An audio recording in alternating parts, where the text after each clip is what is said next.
New Year Karma, VP Sara ang taong 2026. Ayan, syempre nais ko nga palang batiin kayo mga katunay ng Happy New Year. Ayan, syempre, tsaka 2026 na ngayon mga katunay. Konting pihit na lang at malapit na ang 2028 at magkakaroon na naman tayo ng eleksyon. Ayan sana maging matalino na tayo sa mga panahon na yan. Ayan medyo napasarap ba ang inyong medianoche nitong mga nagdaan? Ayan. Malamang ko lahat tayo ay busog pa hanggang ngayon. Ayan. Ayon, syempre itong balitang ating matutunghayan ngayon ay nagbula kay Robin Sweet Showbiz. At syempre ito po ang inyong lingkod na si BT na magbibigay ng reaksyon at komento dito sa video na ating matutunghayan ngayon. At huwag na natin pagtagalin at sabay-sabay na nating panoorin ang laman ng video na hatid sa atin ni Robin Sweet Showbiz at bibigyan natin ng reaksyon ang balitang ito. Syempre huwag niyong kalimutang mag-subscribe kay Robin Sweet Showbiz para maging updated tayo sa mga balita na hinahatid niya sa atin. Pasok! Karamihan ng mga Pilipino, tiwala pa rin kay Vice President Sara. Nananatiling mataas ang approval at trust ratings ni Vice President Sara Duterte. Ayon sa pinakabagong Pulse Asia Survey ngayong December 2025, ipinakita ng survey na 56% ang nagbigay ng approval at 54% ang nagtitiwala kay Vice President Sara. Samantalang nananatiling negatibo ang pananaw ng publiko kay Pangulong Ferdinand Marcos Jr. na may 48% disapproval at 47% distrust sa kanyang pamamalakad. Halos kalahati ng mga Pilipino o 48% ang hindi nasisiyahan sa performance ni Marcos Jr. sa nakaraang quarter ayon sa Pulse Asia Survey. Kumbaga parang napakasama to kasi para sa isang presidente na nagkakaroon siya ng mababang rating, di ba? Kasi talagang harap-harapan na talaga. Talagang ramdam mo na sa sarili mo na yung mga tao talaga ay hindi na nakukontento sa mga ginagawa mo. Talagang taong bayan na mismo ang nagpapamuka sa kanya. Taong bayan na mismo nagpapamuka sa kanya sa kapalpakan na nangyayari. Talagang masakit yun. Parang nakakahiyang isipin yun. Kasi dapat tumataas yan eh. Hindi dapat bumababa yan. Mantakin mo, mas mataas pa sa'yo ang Vice President, di ba? Kaya ito naman, kay VP Sara naman, sa pagiging mataas niya naman kasi sa ratings niya, yan ang nagiging mitya talaga kung bakit napapag-initan si VP Sara. Sa totoo lang kasi, itong problemang to kay VP Sara, nagsimula lang to dyan sa mga ganyang klaseng survey. Di ba? Kasi syempre, alam naman natin, di ba, nababalitaan natin na parang si Tamby noon, parang gustong tumakbo bilang presidente. Tapos si VP Sara ang talagang tinutulak ng mga tao na pumalit kay BBM pag tumakbong presidente. Oh, syempre, gusto ng mga ropa si Tamby ang tumakbo. Gusto ng mga taong bayan, si VP Sara ang tumakbo. Kaya sa ratings nangingibabaw si VP Sara. Ngayon, alam naman nila talaga kung ano talaga ang kalakaran ng mga Duterte kapag yan nabalik uli sa pwesto. Pag nabalik uli sa Malacanang yan, ang dami na namang hindi makakaporma. Kaya diyan sila kinakabahan. Siyempre, number one si Sara Duterte. Pag ito nanalong presidente, paano na tayo? Ngayon, buhay hayahay na tayo. Buhay prinsipe-prinsesa tayo ngayon . Paano pag yan na naging presidente? Kaya diyan siya napapag-initan. Kahit hanggang ngayon, nakikita nyo naman, yung performance rating ay napakataas. Diyan sila kinakabahan, kaya hindi nila titigilan yan hanggat di na-i-impeach yan. Kinuha ang datos mula sa 1,200 adults sa buong bansa sa pamamagitan ng face-to-face interviews. Ngunit hindi umano kinababahala ni Pangulong Ferdinand Marcos Jr. ang patuloy na pagbaba ng kanyang approval at trust ratings. Ayon sa Malacanang, kahit pa malinaw na mas marami na ang hindi nasisiyahan sa kanyang pamumuno batay sa pinakabagong survey. Ayon kay Palace Press Officer Yan ang mahirap kapag hindi nababahala Claire Castro, hindi raw iniinda ng Pangulo ang bagsak na ratings kung ito aniya ay bunga ng kanyang utos na imbestigahan ang umano'y anomalya sa flood control project. Kahit pa maraming politiko daw at makapangyarihang personalidad ang maaaring tamaan. Aniya, Hindi. Sandali nga. Sige. Ito muna. Hindi nababahala ang Pangulo sa pagbaba ng ratings dahil ang ginawa niya ay tamang desisyon kahit hindi ito popular. Lalo't maraming tao at politiko ang maaapektuhan. Batay sa survey ng Pulse Asia na isinagawa noong December 12 hanggang 15, nakapagtala si Marcos Jr. ng 48% disapproval laban sa 34% approval. Mas mataas pa ito kumpara noong September. Sa usapin ng tiwala, 32% lamang ang nagtitiwala sa Pangulo, habang 47% ang hayagang walang tiwala. Pinakamalakas ang pagtutol kay Marcos sa Mindanao, 85% disapproval. Sinundan ng Visayas, 62% at Metro Manila, 53%. Sa kabila nito, iginiit ng Malacanang na hindi ratings ang basihan ng Pangulo sa paggawa ng desisyon, kundi kung ano raw sa tingin niya ay tama, kahit magdulot pa ito ng pagbagsak ng kanyang popularidad. Ito. Sandali lang. Parang may mali doon sa pinaliwanag nila. Na kumbaga parang sa ginawa namin sa flood control project, sa pag-iimbestiga, at saka sa pag-ano dyan sa mga kasangkot dyan, bumagsak ang rating namin dyan. Sa totoo lang, parang may mali kayo eh.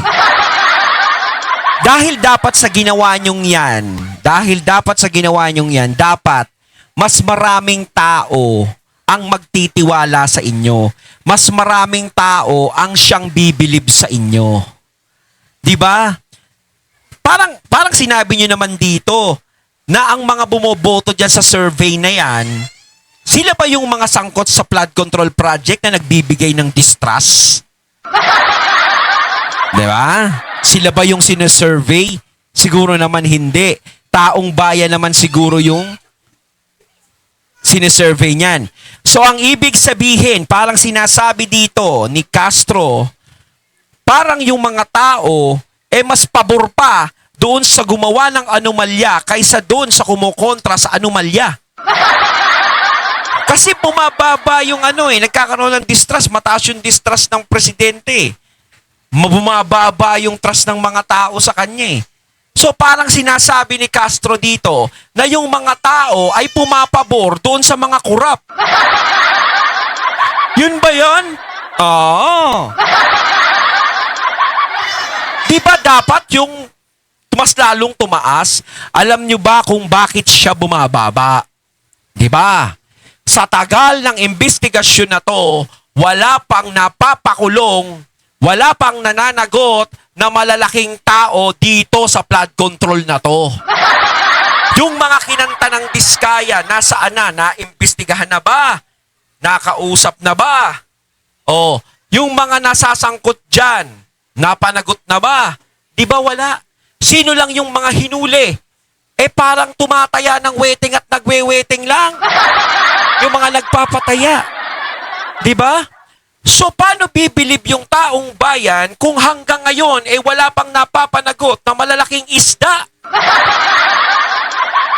Yun po yun. Yun po yun. Di ba? Hindi yung dahil sa sinasabi natin na, hindi dahil sa sinasabi nyo na may mga binangga kasi kami. Parang okay lang sa amin kung ano man ang kahihinatnan nito na investigasyong ginagawa namin kung makaka-apekto sa aming rating. Kung magkaroon man ng distrust ang mga tao sa amin, parang ganon. Parang sinasabi ko nga kanina, mas pinapaboran ba ng mga tao yung mga buwaya? Galit na galit nga yung taong bayan eh.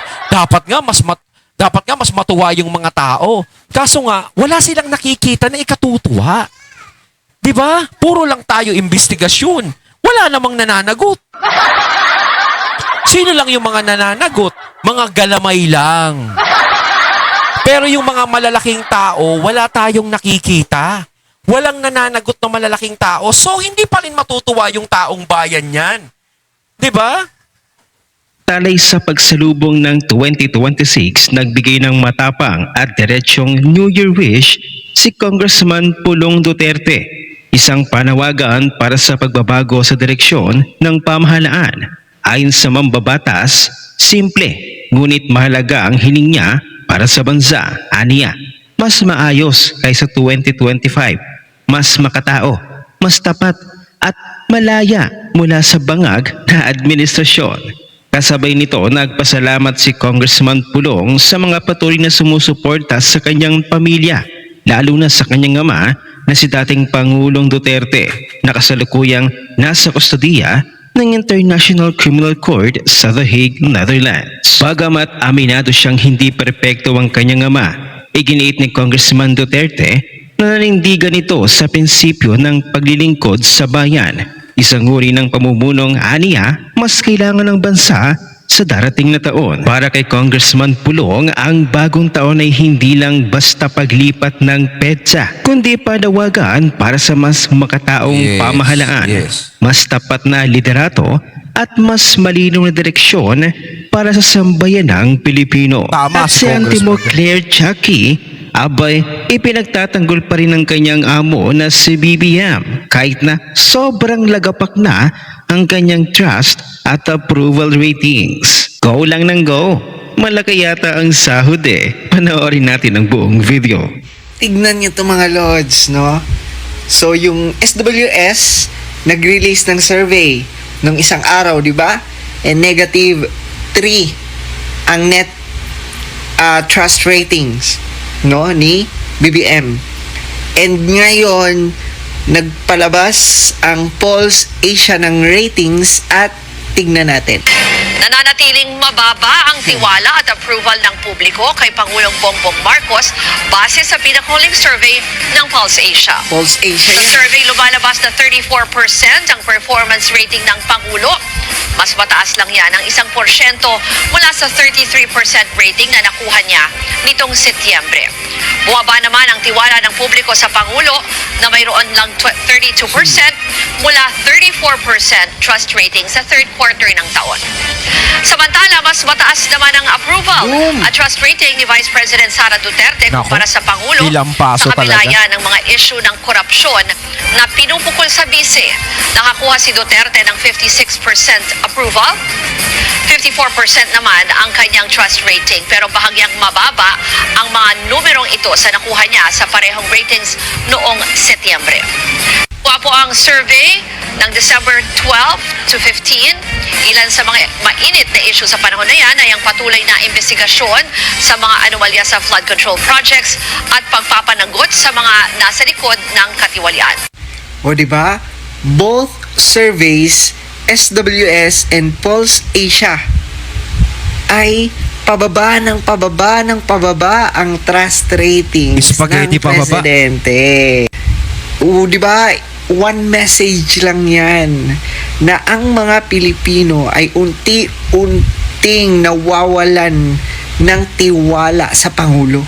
Kaya sa totoo lang etong survey na to ang talagang nagsasabi na talagang si BP Sara kung sakaling malulusutan niya lahat ng problema ngayon at makakatungtong siya sa 2028, alam na natin kung sino talaga ang mananalo bilang presidente. Sa totoo lang, kasi kung tutuusin, nakita nyo na nga naman, di ba sinabi kanina doon sa balita, na sa kabila ng mga pinupukol kay BP Sara, ganito pa rin kataas ang nakukuha ni BP Sara. Tapos yung isa naman, imbestiga ng imbestiga, o sinasabi nila na gumagawa naman ng paraan para lutasin ang problema, pero ang baba pa rin. Kasi nga, di ba, nakikita ng mga tao, oo, gumagawa kayo ng paraan, nag-iimbestiga kayo. Pero ang tanong kasi dyan, may napanagot na ba? Di ba? May napanagot. Wala, di ba? Oh, yung ICI nga, ICI ba yan? Basta IC, di ba? Di ba? Oh, kita nyo naman, walang pondo, parang tinitigil na. Nag-alisa na yung mga tao ron. Oh, di ba yung nag-iimbestiga dyan sa ICI na yan? Oh, halos nag-alisa na, naglayasa na. Di ba? Parang naging front lang yung ICI. Oh. Para kasi, katulad nga ngayon, nakakalimutan na yung tungkol sa flood control na yan Parang naluluma na yung usapan Kasi naman, Mr. President, kung ano-ano naman kasi mga pinagagagawa mo. Charot-charot tong si Chucky. Sabi niya dyan, Castro, handa si PBBM na masaktan ang rating para sa bayan. Ba? bakit naman siya masasaktan? Deserve niya yan. Okay lang masaktan siya. Tiba-tiba naman eh. Paldo-paldo naman eh. Alam mo yung si Castro, ito talaga, ang dami niya talagang sablay sa mga sinasabi niya. Handa si PBBM na masaktan ang rating para sa bayan. Kaya nga sinasabi ko kanina eh, bakit yung nagbibigay ba ng rating na yan yung mga taong iniimbestigahan nila? Yung mga taong sangkot sa flood control project? Kaya bumababa ang rating? Yun ba yung sinesurvey ngayon? Na kunwari, si ganito, si Diskaya, ano ba masasabi mo sa pamamalakad ni PBBM? Di ba dapat yung taong bayan yan? Di ba? Yung rating na yan, sa taong bayan kinukuha yan, hindi sa mga kung sino-sino lang dyan. Di ba? Sus Mariosep, pa-victim yan. Talaga kasing masasaktan talaga siya kasi yung taong bayan na mismo ang nagsasabi. Masakit talaga yun eh. Yung taong bayan na mismo ang walang tiwala sa'yo. Yung taong bayan na mismo ang nagsasabi na wala kaming tiwala sa'yo. Parang gano'n na talaga. Diba? O pagpalagay natin sa kabila ng ginagawa ko, ganito. Ginagawa ko naman ang trabaho ko. Iniimbestigahan ko sila. Puro lang kasi tayo imbestiga. Diba? Ayun naman ang sinasabi ng mga tao. Puro na lang kasi kayo imbestiga eh. May nananagot na ba? Oh, wala. Kumbaga, bago tayo kumuda, action muna. Diba? Kaya yung mga tao, hindi nakukontento. Diba? Hindi nakukontento sa mga nakikita nila. No, hindi nila maramdaman na talagang may umaaksyon. Kahit ipakita nyo na may nahuli na kayo, kahit ipakita nyo na may mga naipakulong kayo, hindi na nga naman kilala yung mga pinapakulong ninyo. Diba? May mga nagsosoli ng pera. Oh. Ano ba yan? Ang kailangan talaga namin dito yung talagang mga ugat. Kung sino talaga ang mga ugat, yun talaga ang managot. Baka sakaling yung mga tao magbalikan tiwala at isa pa. Siyempre kaya bumagsak ang trust rate ng mga tao dahil dyan sa problema sa ICC, sa pagkakadala kay Tatay Digong. Isa din yan sa pagbaba ng trust rate sa kanila. Diba? Kasi sinasabi wala nang jurisdiction ng ICC dito eh. Tas kapwa Pilipino talagang pinadala ron. Diba? Talagang isa din yun. Hindi dahil sa mga investigasyon kaya bumababa yung ratings. Hindi dahil dun. Di nyo na mauto mga Pilipino. Ha? Huwag nyo na kaming daanin sa emotional nyo. At bakit naman masasaktan si BBM Aber? Inaano ba siya? Tanggapin nyo na lang kasi. Ha, ang hirap sa inyo, hindi nyo matanggap-tanggap yung mga reaksyon, opinion, at saloobin ng mga tao, ng mga Pilipino. Yun yung problema sa inyo. Tanggap-tanggap din pag may time. Puro dilis lang daw ang nadidiinin at wala daw tilapia. Tama. Lampas na daw ng Christmas. Ano po ang masasabi niyo doon, Yusek? Dilis po ba ang Diskaya? Dilis po ba si Saldico? Na ngayon ay nagtatago? Hindi po yata dilis yun. So, ito muli ang Pangulo, Eto sagutin ko lang yung sinabi ni Castro. Dilis po ba si Diskaya? Dilis po ba si Saldico? Hello? Paano yung mga sinabi nila? Paano yung mga taong binanggit nila? Yun, malalaki din yun, hindi dilis yun. Diba? Dapat pati yung mga yun. Hello? Alam namin, syempre, malalaking tao yan. Diskaya, si Saldico, malaking tao. Pero meron pa silang binanggit na mga malalaking tao. Di ba? Bakit hindi nyo kayang subukan? Dapat sinusubukan nyo rin. Baka bumilib. Siyempre, yung si Saldico, kikilos ba yan? Kikilos ba yan kung walang nag-utos dyan? Si Diskaya, kikilos ba yan kung walang nag-utos dyan? Kumbaga sa isda, hindi sila yung pating. Di ba? Parang mga ano lang sila, tuna fish. Oh. Yung mga nahuli na parang mukhang nagpapataya ng wedding, yun yung mga dilis. Pero mga tuna fish yan, si Saldico, si Diskaya, Pero yung tunay, yung mga pating, yung mga balyena, hindi pa nakikita. Hindi pa nadadali. Di ba? Ano yan? Kumbaga yung mga taong yan, si Diskaya at si Saldico, parang mga laruan lang yan, mga dirobot yan. Kung hindi mo susian yung mga yan, hindi aandar yan. So ang kailangan talaga namin dito, yung mga taong nagpapagalaw sa kanila. Yun talaga ang kailangan. Oo, hindi sila dilis. Tuna fish. Diba? Kaya nyo bang hulihin? Kaya nyo bang hulihin at papanagutin yung balyena o pating na talagang gumagawa o yung kumukontrol sa susian nila? Yun ang hinihintay ng mga tao. Yun yung dapat sagutin ni Ma'am Claire Castro. Yun. Tita Claire. Ay, nako. Si Ma'am Claire talaga, oh. DPWH at ang ICI po, ang ICI ay nagrekomenda na po ng mga kaso. Impacta ka talaga? Kanino? Ano sabi mo? Dilis ba si Diskaya? Oh, pakialam namin kay Diskaya. Hindi naman siya kongresista, hindi naman siya politiko. Gonggong talaga to At saka si Diskaya, no, sinasabi ko nga kanina, tauhan lang yan. Diba? Isa lang yan sa mga tao lang. Isa lang yan sa pinapagalaw na puppet. Ang tunay talagang dapat mahuli dyan, yung puppet master mismo. Ika nga kay kay Sansui. O, kay kanino ba? Kay Sansui na lang natin ilagay. Diba? Si Sansui ang pinaka-leader. Tapos meron siyang mga kasama, 7 ba yun? Di ba mga tauhan niya lang yun, pinapagalaw niya lang lahat yun. Pero talagang kailangan naming makita si Sansui talaga. Di ba? Kailangan pa ba naming tawagin si Eugene para lumabas si Sansui? No? Sabi pa niya, dilis ba si Zaldico? Suli na kayong umaksyon about kay Zaldico. Tsaka nyo pa pinagbabanatan si Zaldico nung nilaglag na kayo. Oo. Di ba? Dati si Saldico wala silang pakialam. Laging sinasabi ng mga tao, bakit? Pwede nyo namang hulihin o i-hold si Saldico kahit nasa ibang bansa pero may ginagawa ba kayo? Wala. Di ba? Ngayon, nung nagsalita si Saldico at kung ano-ano yung binulgar ni Saldico, saka ngayon kayo nagkukumahog na hulihin si Saldico. So kung hindi pala siya nagsalita, parang wala lang. Ay, nako. Si Saldico, hindi mo rin masasabing big fish yan. Tauhan lang din yan. Diba? Tauhan lang din yan. May nagpapagalaw lang din dyan. Diba? Uutuin mo pa mga Pilipino. Hoy, Chucky. Diskaya. Contractor lang yan.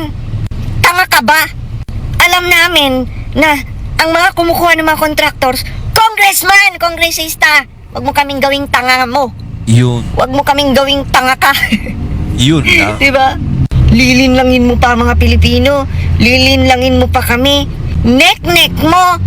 Kahit pa pinagtulungan na ng ilang mga senador at kongresista si Vice President Sara dinikdik para lamang masira pero hindi pa rin nawawala ang tiwala ng taong bayan kay Vice President Sara.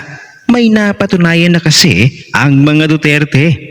Ano ang inyong opinyon? Ayon, at ating natunghayan ng video na nagmula kay Robin Sweet Showbiz at syempre natunghayan natin ang boses at video na yun na binigyan natin ng reaksyon na nagmula kay Chinitong Tiso. Yan, syempre si Mr. Real Talker yon. Kayo mga katunay, anong masasabi nyo tungkol dito? Comment lang po kayo sa comment box. So once again, I'm BT and I'm out. Peace.